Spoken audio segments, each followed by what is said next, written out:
Hey there, scrappy friends. Suzanne here in the studio today to show you in detail one of the current specials that Close to My Heart is offering for a beginning card making kit.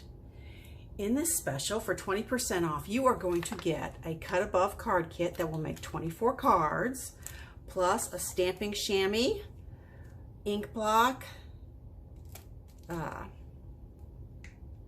clear block on which to put your stamps, and a Close to My Heart adhesive runner.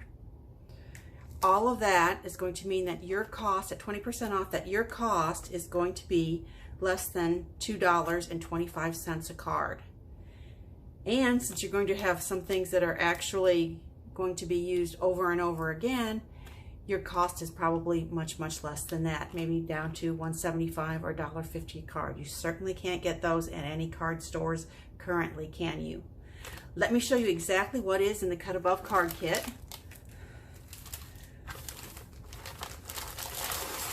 Okay, first I'm pulling out, of course they give you instructions.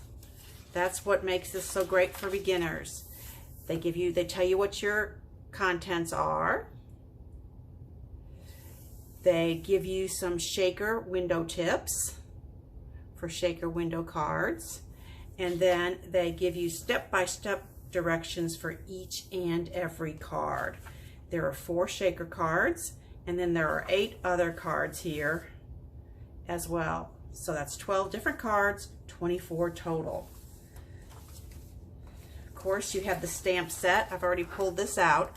It has lots of sentiments: sending sunshine your way, rainbow wishes, happy birthday, winter wishes, happy holidays, Merry Christmas, merry and bright, forever grateful for you, and this fun happy birthday with all of these different fonts. And then of course they always give you a piece of this foam which makes a nice stamping background. And then of course we have envelopes, and then we have our shaker windows, the foam and the acetate. And what's great about these is that they've cut up the inside of these shaker windows so that you've got a bunch of extra square adhesives you can use for popping up other items on your cards. We've got some really pretty gold trimmed ribbon, a huge pack of loose sequins in, this is the julep color, which was the color of the year back in, I want to say 2019 or maybe 2020. And then here we have the cards themselves. Let me just go ahead and open this real quick and just show you.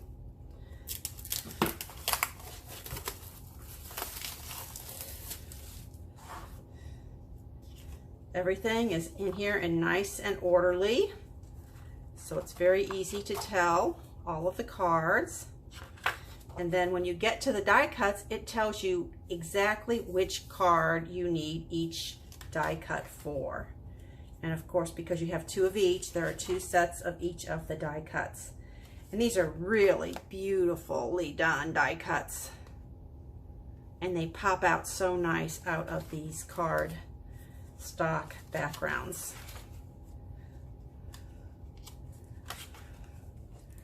Okay, so if you're maybe a scrapbooker who doesn't normally do cards and you don't want to get invested in having to have a lot of extra supply for cards, this is a good solution for you. Your crafty friends who know you scrapbook will now think you've also mastered card making as well, and you've done it in an easy peasy way and for a lot less than if you bought cards from the store. Okay, that's that. I'll be back in a flash to show you what I have done with the cards. Stay tuned. Alrighty friends, I'm back now with the completed cards. Here again is the cut above card kit. Let me give you a couple of quick tips. It took me about 2 hours and 15 minutes to complete all these cards. I'm certainly quicker than the average card maker, so expect it to take you maybe 3 hours if you're a beginning card maker, but you don't have to do them all at the same time. I would also suggest the shaker cards are a little more difficult and they take the most time, so you can decide whether it's best to do them first while you're fresh, or if you'd rather start with some of the other cards where it's just layering to kind of build your confidence, that would be a good idea as well. You choose. Okay, you will notice these shaker cards are in the 3x3 size. That is a non-mailable size, and it's meant to be a gift enclosure with these little envelopes. Of course, square envelopes require more postage, and I believe this is even too small to mail in the first place, but you can always just slip it inside a larger envelope to mail it, and then would it go for regular postage.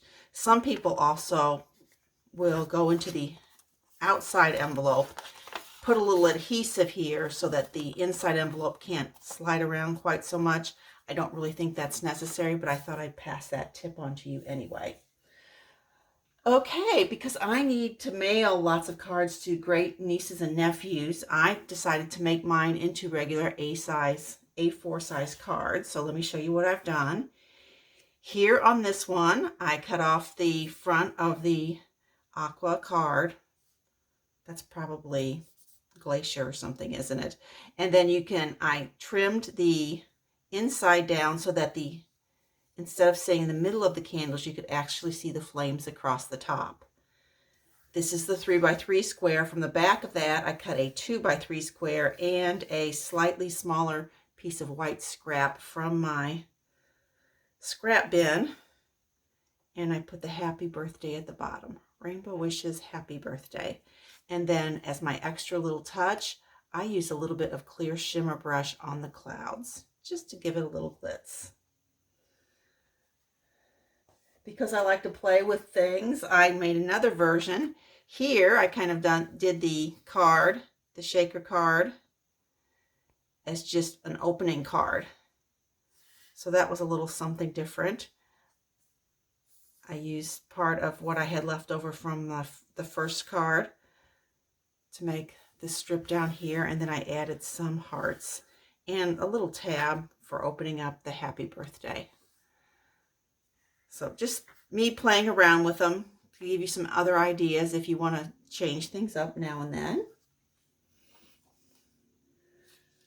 Here on this card, I actually had some inside. You will see there is the julep sequins, but I also had some of these silver star sequins.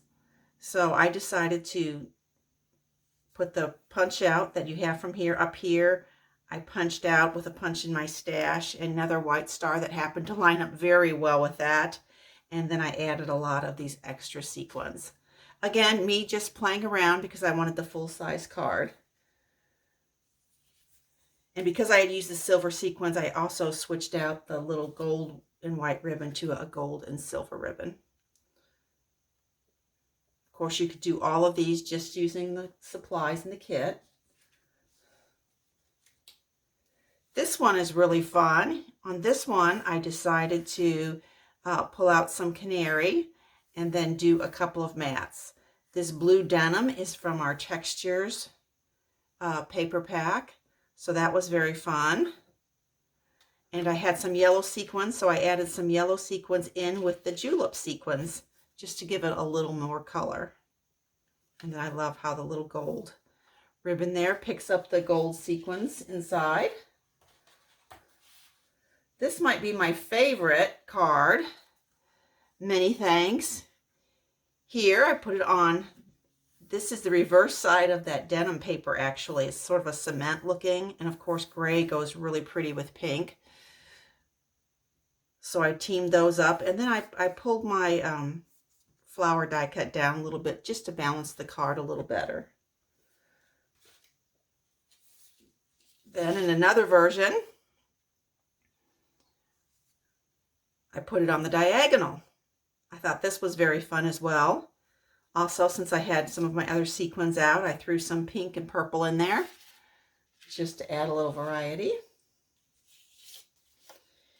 Here's the next card. Now we're to the full-size cards. This one has got the great big snowflake on it, to which I have added some shimmer brush, just clear. And then I had some little blue sequins, so I had a blue sequin and a white dot in the middle of the snowflake. Isn't that cute? Then here's the next one. Here, this Get Feeling Better is actually from my stash. I need a couple of these to send out this week. friends have had surgery, so I wanted to get those in the mail. So I went ahead, and that's the great thing about these card kits. If you know you have an immediate need, you can just switch out the sentiment. Also, if you look closely at the julep sequins, there are actually little hearts in there. And since there were hearts on the background paper, I pulled out one of the little hearts as well as two of the julep sequins to be my accents there. Again, you don't have to add these extra touches. I'm just a long-time card maker, so I just can't help myself. But these make beautiful cards just as they are made by the instructions that you get. Here, the only thing I did was to add a little shimmer brush to those individual ornaments. It's fun that there's Christmas cards in this pack. Here we have some Merry and Bright. Now here's a color combination that I would not have done, but it really does work very well. This peach color here ties into just the slightest little element in the die cut, and that's what makes it look kind of pulled together, even though there's quite dissimilar colors here. Red and green, and this maroon or burgundy and the peach. But it all pulls together very nicely. And in this case, from my stash, I just added a few, not sequins, gems, rhinestones. Here's a fun one.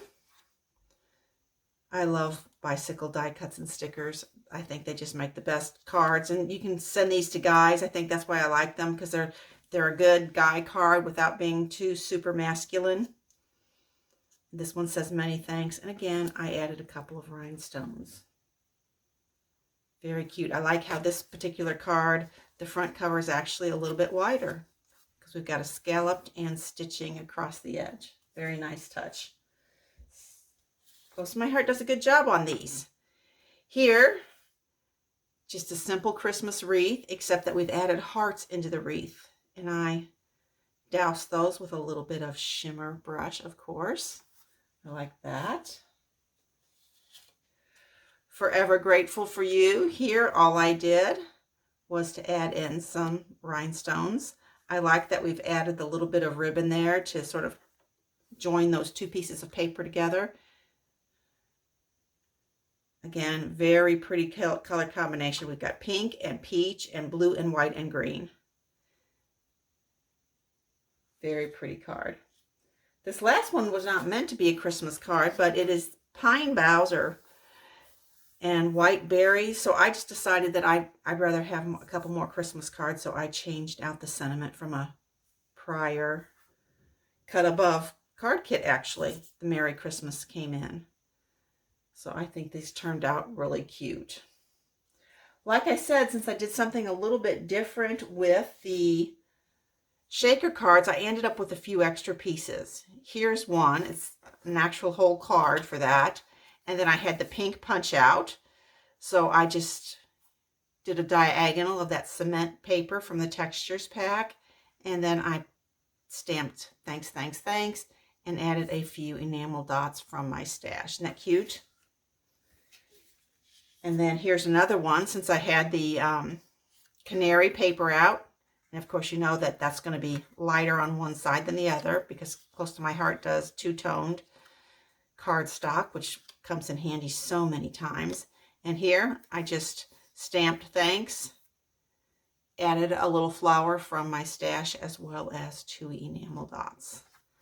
So let me say thanks, thanks, thanks, thanks to you for taking the time to watch my video. Please like and subscribe if you've gotten even one tip from this. I hope you'll come back and watch again.